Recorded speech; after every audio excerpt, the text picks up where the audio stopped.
So my name is Bethany Pearson. I am the program coordinator for the Everett Rail Marshfield Public Library, and I would like to thank everybody for joining us this evening for this small container and small spaces garden guru too many words tonight. Thank you for joining us for Garden Guru Small Spaces and Containers class this evening.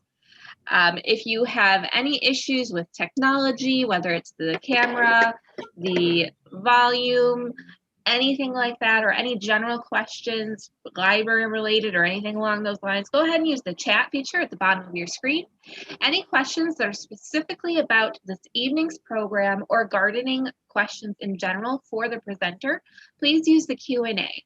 We will be answering questions at the end of the program, but I encourage you to put those questions in there whenever you think about them so that you don't forget them, and then we will come back to them when we do need to. And if you need to ask further questions because we don't quite answer your question, just let us know at that time. But I think that I'm going to leave it at that. I'm going to hand everything over to our Wood County Master Gardener volunteer, Donna, who will be doing our presentation this evening. Okay, start my program here.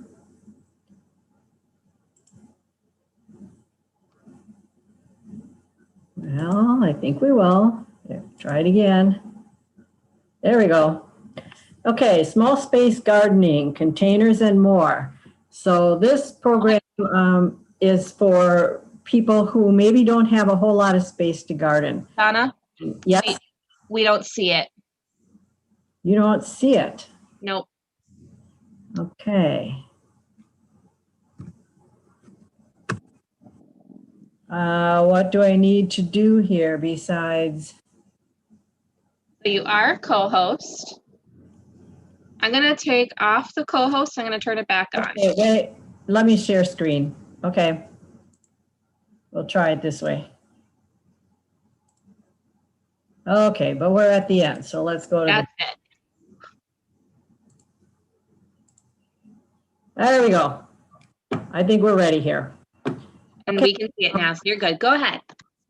Okay, like I said, this is for people who don't have a lot of space to garden. It might be that you're living in an apartment or you just have a very small yard.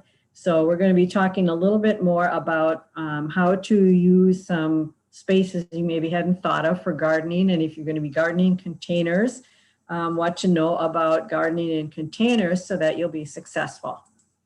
So, got the gardening itch, but no space?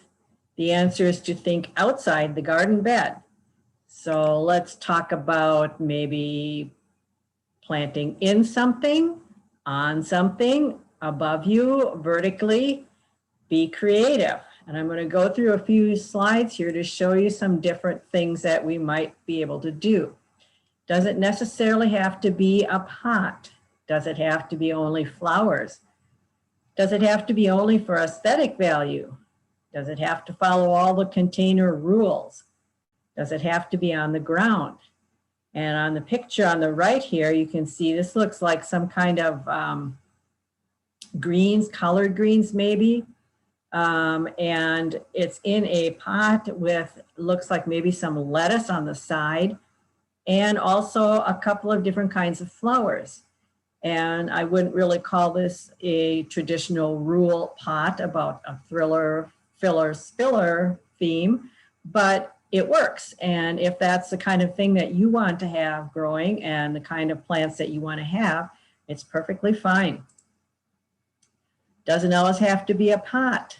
Here we have some wooden shoes that are serving as containers for a garden.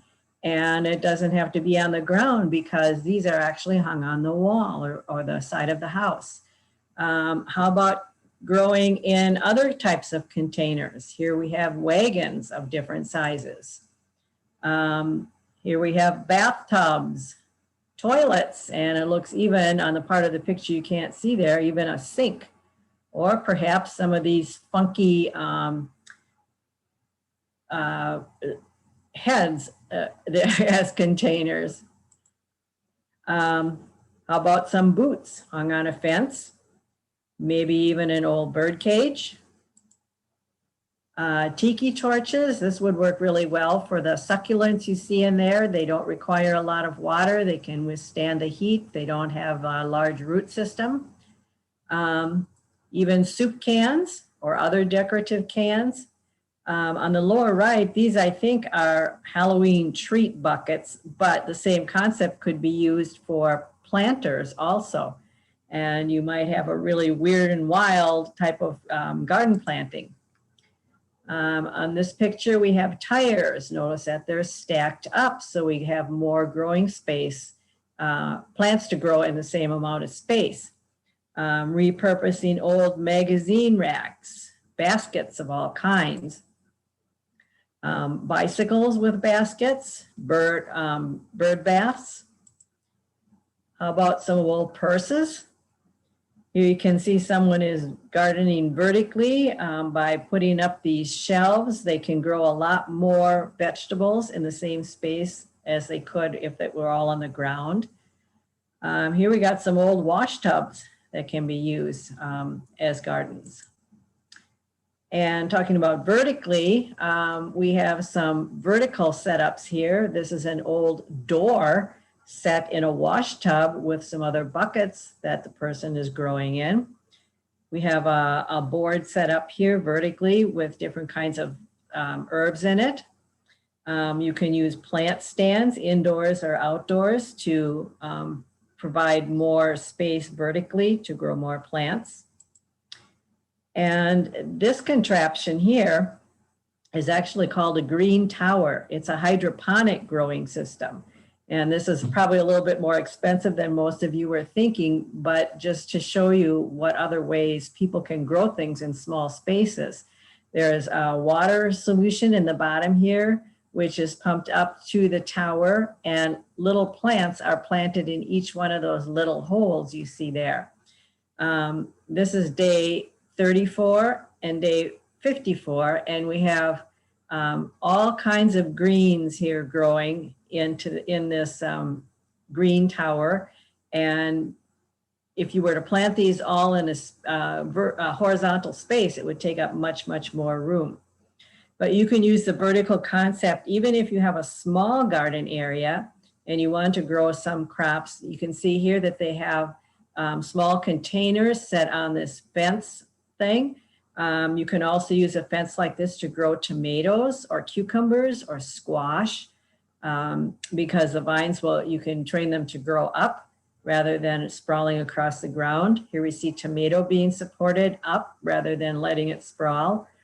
And little containers placed very close to each other with just enough space to walk in between. Some other spaces you could use are sides of buildings. This is a frame that's just kind of leaned against the side of the building. It's not actually permanently there.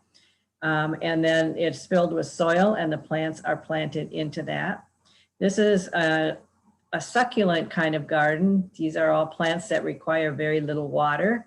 You can also grow pots that are attached to a wall, pots that are attached to a flat or a pallet.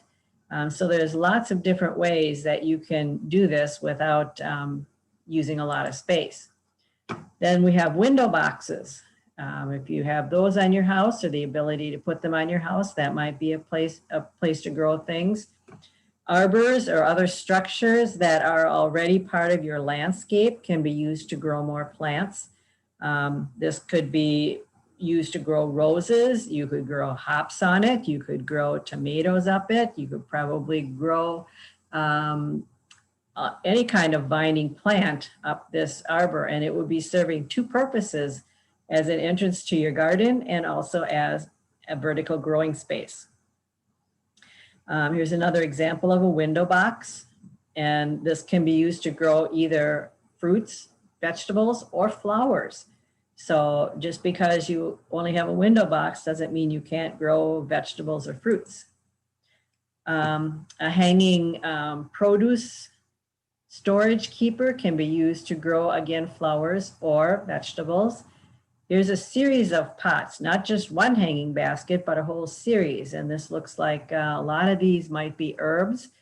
which grow well in small spaces.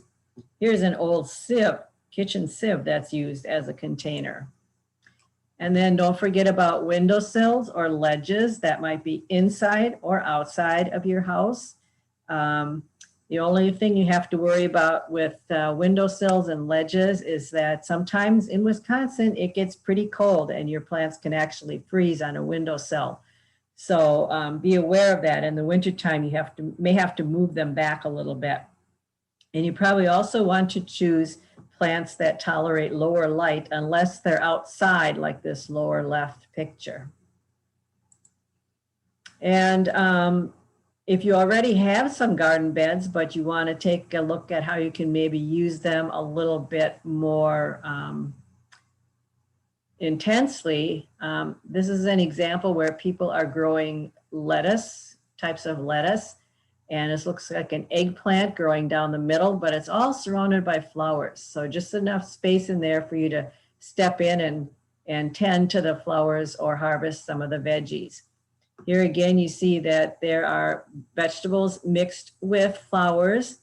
Here's a pot that maybe in the spring you might have, say, pansies in it. Pansies are cool weather flowers. When they start to get leggy and stop growing leggy and stop blooming and things like that, you can always change out the pot and grow vegetables in the summer and then put some pansies back in the fall when it gets cooler.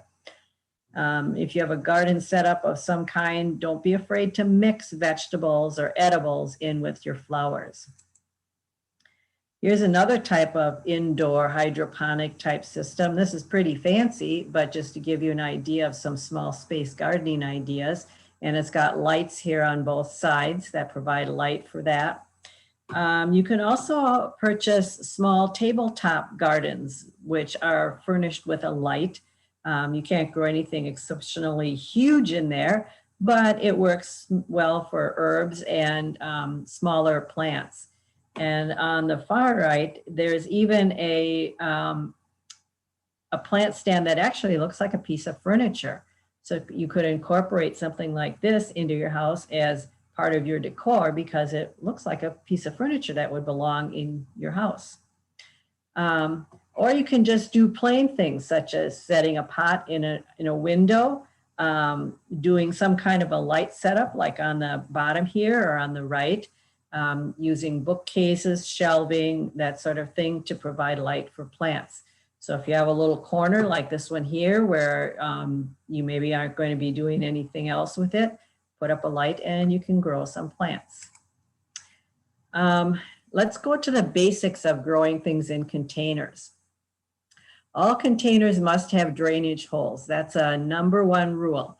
And even if you put gravel or something in the bottom, we'll talk about that in a minute, that still does not make the container be able to drain well.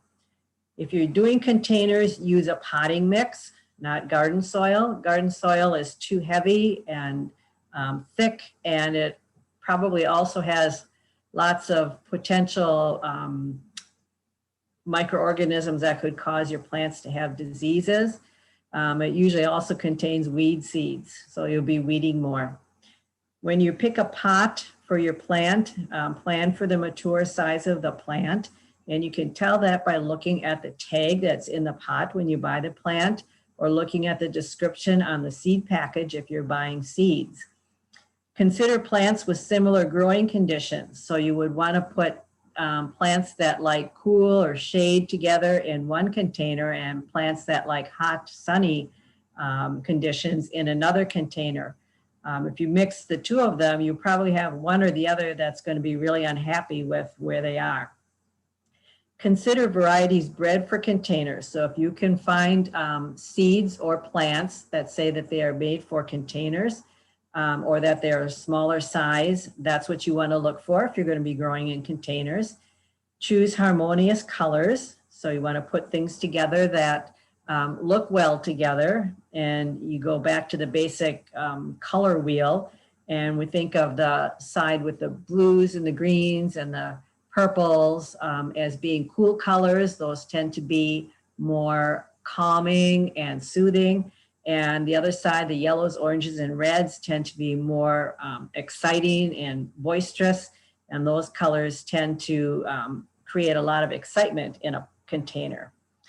And the traditional design rule is thriller, filler, and spiller, and we'll talk more about that, but you don't necessarily have to follow that rule. And if you're going to be using containers, you need to be aware that there are more water and fertilizing needs with containers because your plants are not in the ground, so they can't just grow their roots longer or wider in order to find more nutrients. You're going to have to provide those for the plants because they're relying on you now to take care of them. Some plants are really almost too big. I've seen hydrangeas in containers, but the containers have to be quite large. Some things that probably don't do well in containers, one of them is corn, because you have to plant quite a big area of corn in order for it to pollinate well because it's wind pollinated. If you just plant like 4 corn plants in a container, you probably are only going to get half filled ears because the pollen is blowing all over the place and not necessarily hitting the ears that are underneath the pollen tassel. Other things that probably won't do well in containers are like asparagus or rhubarb because these plants generally are in the ground and they do not do well in a container. They need more root space. The planting medium, we said use a soilless mix. Whoops, backwards. Let's go back here. My mouse is doing funny things. Okay, the planting medium. We said use a soilless potting mix. That's really important because you have to have a lot of well, 2 things. You need like a peat moss or core, it's called, that keeps the soil moist. And then you also have to have things like vermiculite and that sort of thing in order to keep it from becoming too packed down during the growing season. When you're going to fill your containers, pre-moisten the mix before you put it in the container. A lot of planting mixes are kind of resistant to soaking up the water at first.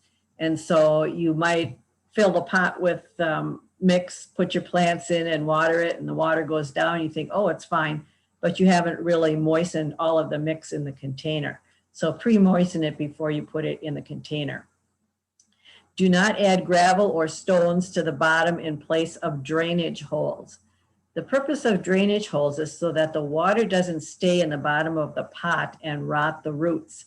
So if you put gravel or stones in the bottom, yes, there is a space probably between where the soil is and the bottom of the pot, but the roots are going to grow down into that gravel or stones also. And so they're going to be sitting in that water anyway.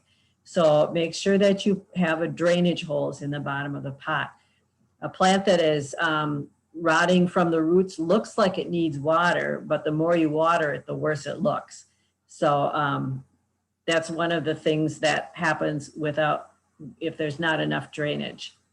Very, very deep containers can be filled with maybe 1/4 or 1/2 of non-soil material, and that could be like packing peanuts or plastic bottles, empty plastic bottles that you put in. Then you would put a piece of landscape fabric over the top of that fill and then add your soil on top. So if you have like a 3-foot tall planter, the plant roots are probably not going to grow down 3 feet. So you could fill the bottom of that container with something other than soil. However, you have to also be careful. I've done this once and I put some lightweight stuff in the bottom and the pot blew over in strong wind. So you might want to put a heavy rock down in the bottom along with those non-soil type things. And then you will have the pot weighed down so it won't be blown over in the wind. Because if you just have that light stuff on the bottom, it's kind of top heavy and the wind will take it and blow it. Leave about an inch above the top of the soil to the top of the container, so it gives you a space in order to put water in there without having it run all over. And then after you've got it all, the pot all filled with the moistened soil, you can add your plants. And you may have to actually take out some soil if necessary, because you will be adding the volume of the plants in there. And then when you've got it all filled with your plants how you want it, then water it down one more time until the water actually runs out of the bottom of the container. What kind of plants do you want to choose? Okay, it depends where the container will be placed. So if it's on the ground, you could have some trailing plants, but generally you probably want most of your plants that will grow up. If you have a hanging container, you can have plants that grow up some, but you also can have some that grow down in a vining sort of fashion. If it's going to be a vertical structure, you can have something grow up that as like, say, cucumbers, or you could also have pots hanging on it. And again, you want to be sure that you don't have extremely large pots that you tip over your vertical structure. Small spaces like window boxes can have plants that maybe grow a foot tall. You don't want to have them so big that they block your view from your window. And you can also have some that like to cascade over the side too. The environmental conditions, depending where you're going to be placing your container, will determine what kind of plants you can put in it. If you have all day sun, strong sun, if your pot is going to be like, say, up against the side of a building or close to the side of a building on a concrete patio or driveway, you will want to choose plants that can really withstand full sun and a lot of heat. Also, you need to look at the wind. Where are you going to put your pot? Is it going to be really windy there? And some plants can take wind better than others. So again, if you have tall plants, kind of spindly ones, you might have to stake them if you're going to put it someplace where it's going to be really windy or they'll blow over. Temperature, the kind of temperatures, if it's going to be in sun, you're probably going to have really warm temperatures. If it's going to be in the shade or partial shade, the temperature will be more moderate. So again, choosing plants depending on whether they like full sun or not.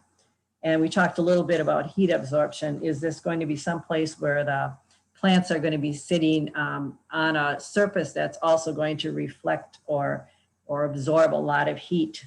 Because that temperature there could be quite a bit more than it would be, say, if you were on a grass or surface or something like that. Think about choosing odd numbers too. Odd numbers usually have a more eye-appealing characteristic than if you have even numbers of plants. What happened here? Oh boy. Here we go. Let's try this again. Okay. Also, when choosing the plants, what mood do you want to convey? Like we said, the cooler colors are kind of calming and soothing, and the brighter colors are more energetic and peppy. So depending on maybe the color of your house or what other plants you have in your landscape, you might want to make your containers go along with those colors. Select plants with similar growing conditions. Watering needs and soil moisture are important too. For example, you don't want to plant, for example, pansies that like it really moist in the same pot with something that's in the cactus family. So you need to consider the soil moisture needs of both plants and how are they going to both get along in the container. Cold tolerance is another thing. Over the winter, if you have a plant, let's say you put a dwarf blueberry bush in a container, that container is going to get much, much colder than if the blueberry plant were planted in the ground. The roots, if it's planted in the ground, might get down to 20 degrees in a really cold winter if you have snow cover. If you have it in the pot, they could very well get way below zero. So you need to be aware that if you're going to put a perennial plant in a container, it's going to have to be 2 to 3 zones colder as far as cold tolerance than if it were planted in the ground. Where we are in Wisconsin, it's zone 4, so your plant would need to be able to withstand zone 2 or 3 temperatures. The other possibility is you would need to put it into, say, an unheated garage or some such thing, or pack insulation material around it, and maybe even doing that and in the garage if you have an unheated garage, because otherwise the roots will get much colder than they would if they were in the ground like they would normally grow. Other considerations, harmonious size. You want plants that one isn't going to bully the other one into taking over the pot. Different plant textures, like you might have ferny leaves and you might have some rounded, shiny leaves, and you might have some long, strappy leaves, and you might have something that's vining down the plant. So you want a combination of textures. And all of the plants should be proportional to the container size. And we said also consider the odd numbers or odd combination of plants, like 3 different kinds of plants. The traditional rule for planting a container is the thriller, filler, spiller. The thriller is a tall plant that is placed in the center if the container is going to be viewed from all directions, or if it's going to be against something, so you only view it maybe from the front and the sides, then you would place your thriller in the back of the container. And this is a plant that will grow taller than the rest. Oftentimes just one thriller is enough in a pot. The fillers are rounded or full plants that fill up the space from the top of the pot to about 1/2 or 3/4 of the height of the thriller. And oftentimes the filler plant has a different texture than the thriller plant. It's very common to see spike plants as thrillers, but then you would probably want as fillers something with more rounded shaped leaves, or something that's not as long and skinny of a leaf as the spike plant would be. But you can use lots of other plants for thrillers too. It's just that you want your filler then to maybe be a different plant texture. And then the spillers are plants that are planted around the edge of the pot. And these generally do not grow very tall up, but they rather cascade down to cover the sides of the container. So that's the traditional way of putting together a container. But your rule, you can combine any plants that you like and how you want to combine them. After all, it's your container. And unless you're going to be entering it in some kind of a contest or something like that, you can put anything in your container that you want. Vegetables in containers. You need to look for varieties that are bred for containers or small spaces. That's often stated in the description of the plant, if you read the plant tag at a nursery, or if you buy seeds. And some of if it doesn't say it's for containers, some of the names that will kind of clue you in that this is going to be a smaller size plant. It might have the word dwarf in the name, patio, compact, bush, determinate, cascading. Oftentimes an early variety of something will not grow as big as a full season variety. The word determinate refers to tomatoes. And that is a plant that grows only about 3 feet tall or so. And all of the fruits tend to ripen within a short time frame. An indeterminate tomato will keep growing. The vines will keep growing as long as they can get before they're killed by frost. So that type of a container or tomato, if you put it in a container, it would probably run all over your deck or patio or wherever you're going to put this. So you probably want a determinate, a patio or a dwarf or a compact something. Bush refers to often beans and cucumbers and squashes. Bush means that the vines don't get as long as a standard variety of that kind of vegetable. If you buy at a reputable nursery or garden center and you're not sure what you should put in a pot and not put in a pot, ask the staff, because if it's a good nursery or garden center, they'll be able to tell you. Consider the mature size of the plant when you're looking at the container. I tried to grow a full-size tomato plant in a 5-gallon container one year, and I ended up watering it at least twice a day, and it still looked wilted half of the time. So a full-size tomato probably requires something like the size of a half a whiskey barrel if you want to be sure that you don't have to water it 3 times a day. If you're in doubt about whether the container is going to be big enough, choose a larger size. Follow all the previous considerations for growing conditions and putting plants together as far as whether they like sun or shade. Trellises or cages should be used to support tall plants. Even if they don't seem like they're going to topple over, very often a wind or something can blow the whole container over, and it's better to have it tied to something so you don't have a big mess to try and pick it up.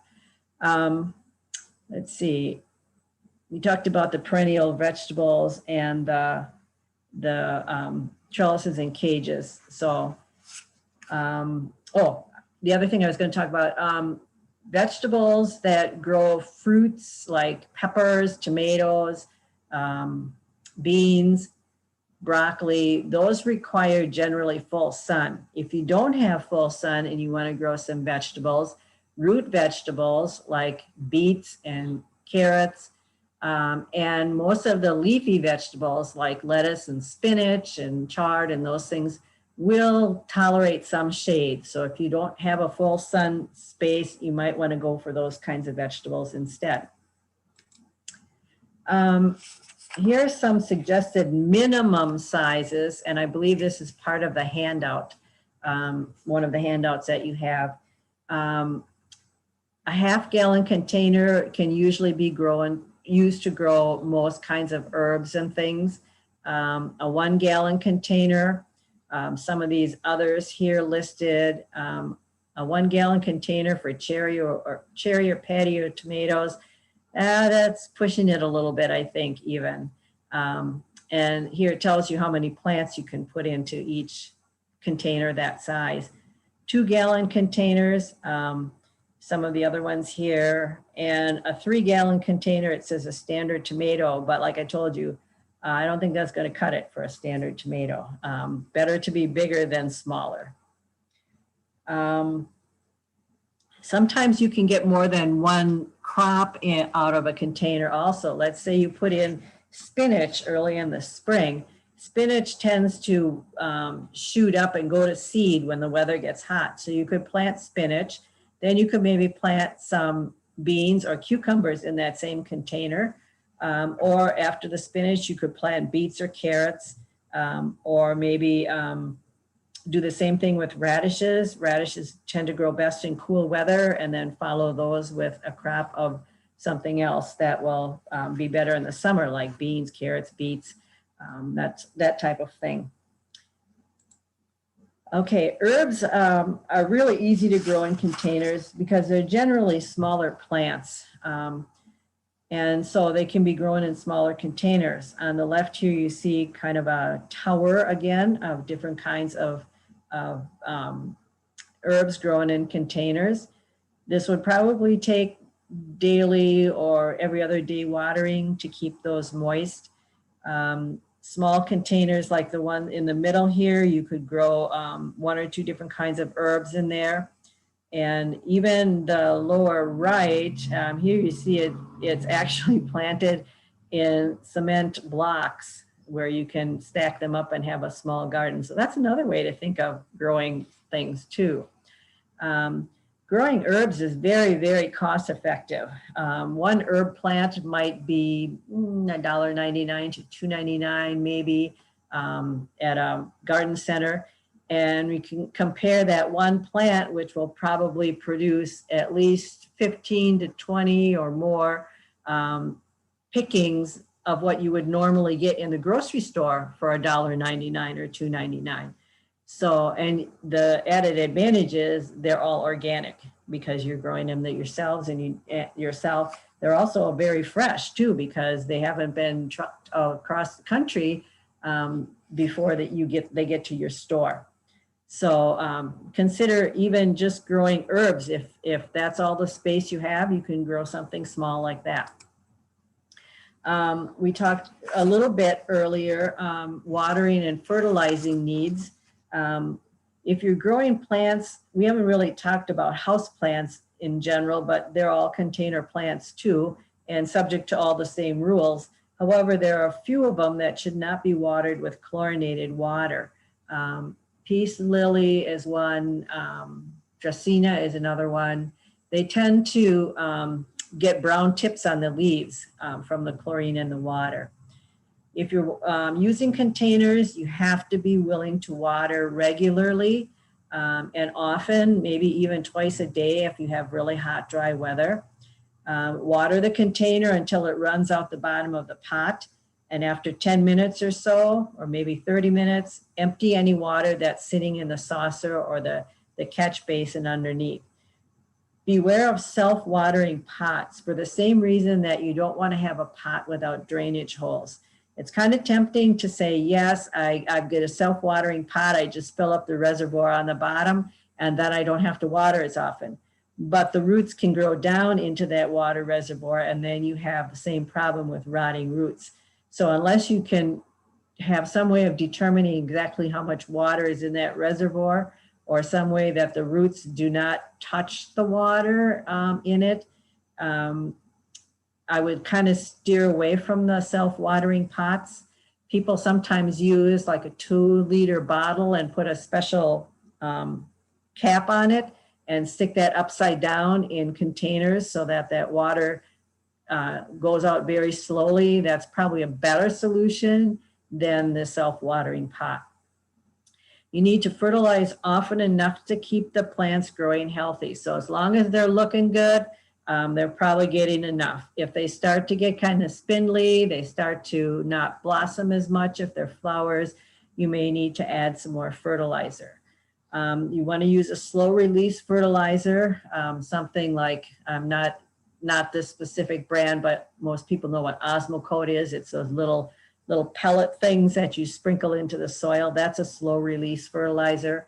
Most of the organic fertilizers are slow release also, so that they do not, like the plant doesn't get all the nutrients all at once. It gets it over a couple weeks. If you're going to be gone, have someone water for you or install drip irrigation, or like I said, you might be able to have someone water every second or third day if you stick some of those upside down 2-liter bottles and have that dripping into the container. The more plants you have in a container, the greater the water and fertilizer needs. You can get so many that towards the end of the season, the container is almost all roots and almost no soil. And that means you're going to have to water every day. When you're watering, don't do overhead watering. Don't just, dump the water in over the plant. You want to water the plants at the soil level, because wetting the leaves all the time and having that humidity and the wet leaves, especially when it gets hot and humid in the summer, that humidity is a really good promoter of diseases on plants.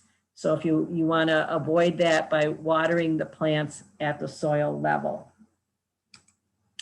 Other things to think about when you're doing container gardens, pinching, and that's removing the growing tips of branches to increase fullness, flowering, or fruit production. For example, when you're growing herbs, you might pinch the ends of the branches and that will cause more branches to sprout and you'll get more of the leaves that you want to pick for the herbs. You can also do pinching to remove excess foliage for better water flow. And this is airflow, excuse me. When this is often done with tomatoes, where you pinch out what's called a sucker. When a tomato plant grows, you have the stem growing vertically, you have the leaf growing out to the side, and where the leaf attaches to the stem, another little leaf or branch will start growing. That's called a sucker. If you want to have the tomatoes not so thick so they have less disease, you would pinch out those little suckers. So sometimes you need to also pinch out some plants because they're just too thick and the air doesn't get through, and so you're going to end up with plants with diseases. Deadheading is a term that's used to, well, what it means is removing the spent flowers to prevent reseeding is one reason. If a plant reseeds itself and you don't want to have to dig out all those little seedlings the next year, you need to pinch off the spent flower before it goes to seed. Sometimes once a plant sets seed, the flower is spent, the plant sets a seed, it stops blooming. So if you want to keep a plant blooming, you need to take off the spent flowers. And also to improve the appearance. It just looks nicer if you don't have all those dead flowers hanging around. Some plants are called self-cleaning. For example, impatiens, it means that the spent flowers automatically just fall off the plant. Other plants, you need to pick them off. For example, pansies, if you don't pick off the spent flowers, it will make little seed pods. Another thing you should look for with your plants is removing diseased leaves as soon as you see them. Also, if there's insect damage, you need to determine what kind of insect it is before you treat it. And that's really important because a particular insect is only going to be killed by a particular insect product. So if you use the wrong product, you're not going to kill the insect that you intended, and very often you end up killing other insects that you hadn't intended to kill. And we're really worried about our pollinators these days. And this is one thing that people often do. They just see an insect that they don't want on their plant. They wholesale spray everything with something because it says it'll kill everything. And we also kill all the pollinators too. So very often by pinching so there's not too much foliage growing, by not fertilizing excessively, which causes excessive growth, which is nice and lush and green, which is what the insects really like. Those kinds of things we can do to prevent insect damage rather than just spraying everything.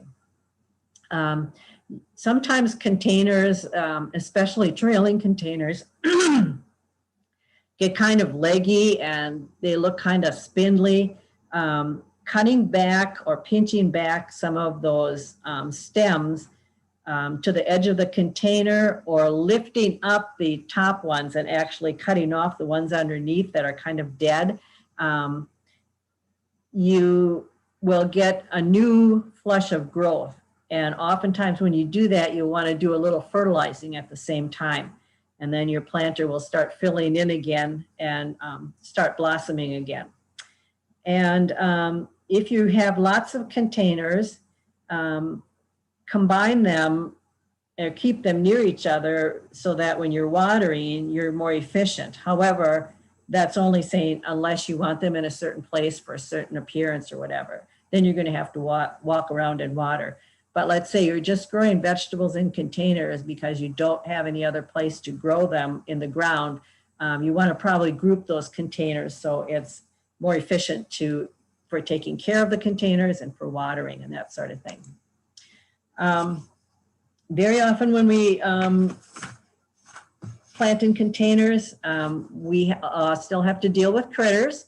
And some of the common ones that like to get into containers, if you have hanging baskets, you will very often find birds trying to make a nest in the basket. You can discourage them by continually removing the nesting material until they get so discouraged they leave you alone. Or you can let them build a nest and watch the whole brooding process. Some people find that very interesting. So it depends on your preference. Squirrels are a problem because they like to dig, and it's not uncommon to plant a container and you go out the next morning and all the plants are on the ground around the container.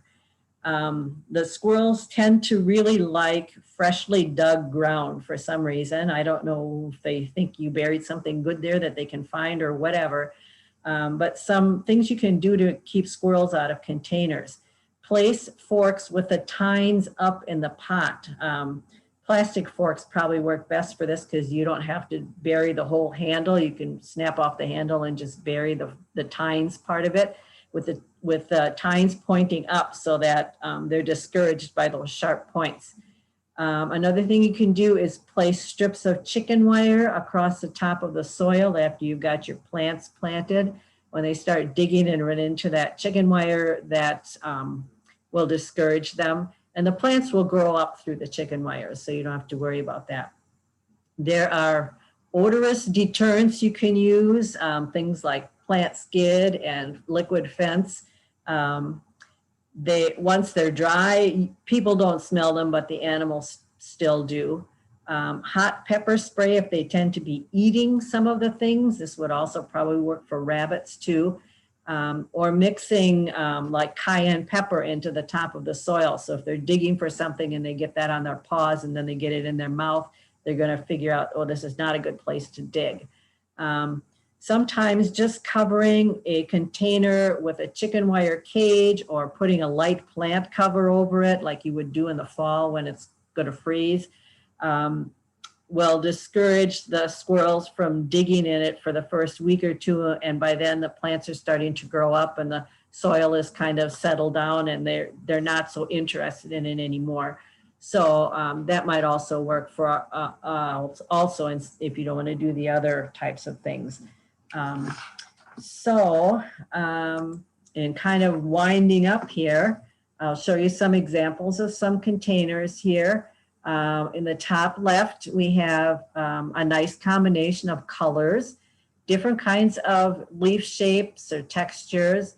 You see that the pink is in the coleus is echoed again in the, probably looks like calabro, I never can say that word, calabroca. Looks like there's also some darker coleus in there, which is repeated in the darker lines on the green coleus. And you see that you have some spillers coming over the side and you have a taller plant in the back that acts kind of as a thriller. In the bottom left corner, we have the thriller there. And then we have coleus as the filler, and it looks like some green and some grass that is the spiller. The one in the middle, this is a very bright colored one. It uses snapdragons for the thriller and coleus and looks like maybe petunias or calabroca. And then also looks like maybe wandering Jew for the spiller. And on the right-hand side, this is a monochromatic container. And I don't consider this boring at all because look at the different textures. You have the leafy, feathery ferns, and then you have those kind of oblong leaves with the spots on them. And they're all shades of green. And then you've got that little accent of that purple in there. And white, whether it's a vine or a flower or whatever, is often used to brighten up a container of darker colors or to maybe set off a container of colors. So white's kind of a neutral color, but it's often used to brighten up an area. So, and this looks like something that would be planted probably in a shady area. So you would want some kind of brightening also. And top left here, looks like we have some types of maybe a kale planted in with some marigolds. And then as a spiller, we have, looks like some kind of a succulent plant. The bottom left, we have a cabbage. And because cabbages have kind of it looks like maybe a red cabbage, it has kind of a bluish color. It goes well with the blue flowers we have in here. So that's a kind of a nice combination. And although it's not really a thriller, filler, spiller, it looks nice. Sometimes you have only one kind of plant in a container, and that's okay too. If you really like coneflowers, a container of coneflowers is a very nice choice. On the top right, we have, I'm not sure what that tall plant is, the thriller.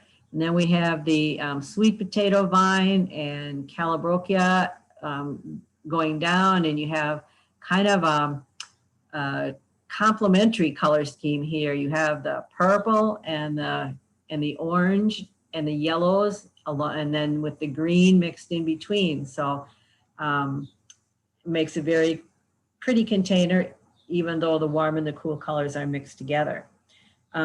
This bottom right is a hydrangea, and this is, remember, one of those things that you would have to be very careful about insulating that pot if it was going to remain outside, or taking it inside somewhere where it would be more sheltered in the wintertime.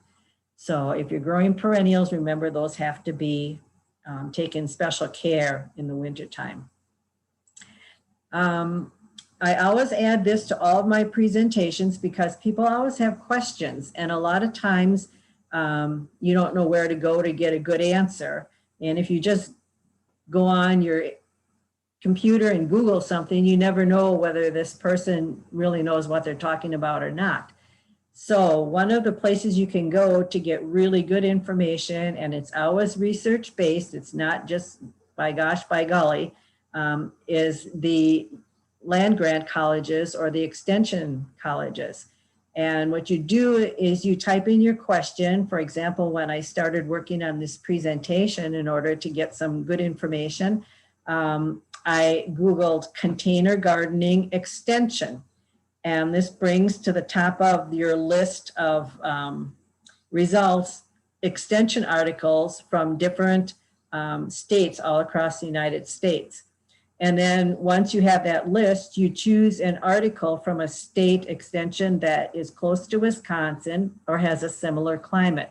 So if I couldn't find anything from University of Wisconsin, I might look at University of Minnesota, Purdue, Cornell, Illinois, Iowa, Michigan, because those states are around us or have a similar type of climate.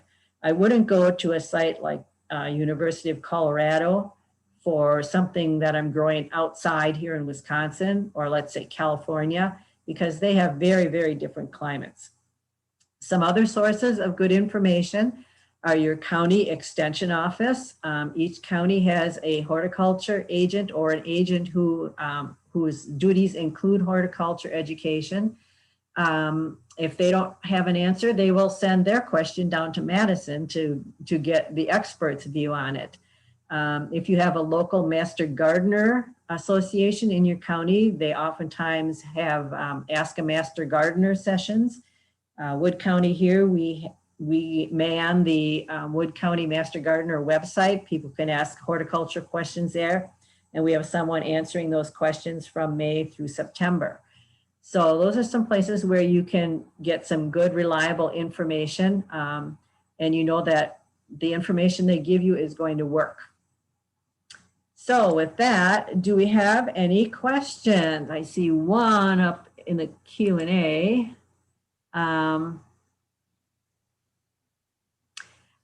Water can, yeah, if you let it sit for a couple of days, that will help get rid of some of the chlorine.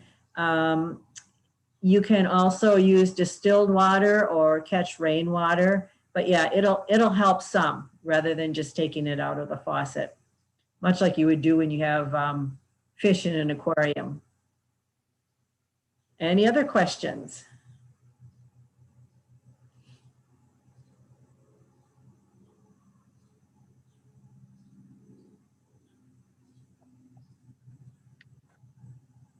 Marietta did say thank you. So we'll wait a moment or so here in case anybody is currently typing their question in right now. Next month's program will be gardening with less chemicals, and will be on the, it's like the 21st or something like that. That's what I have in my head. Third Oh, Monday. 16th. Oh no, I was right, 21st. So June 21st, we will be doing a garden guru that will be focusing on the gardening with less chemicals. Right. Question, is city water bad to use to water outside plants?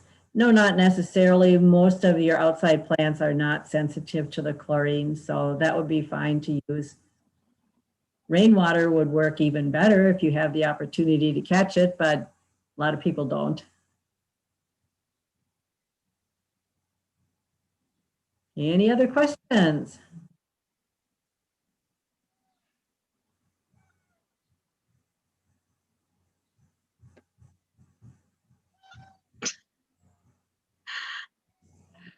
We'll just wait one more moment here. I think that's probably going to wrap up our questions. My cat just fell off the table.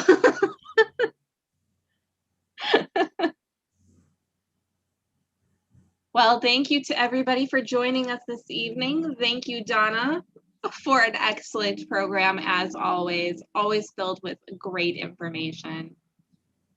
Glad to be your presenter. All right, so we will go ahead and wrap it up for the evening. Thank you to everybody for joining us. Have a great night.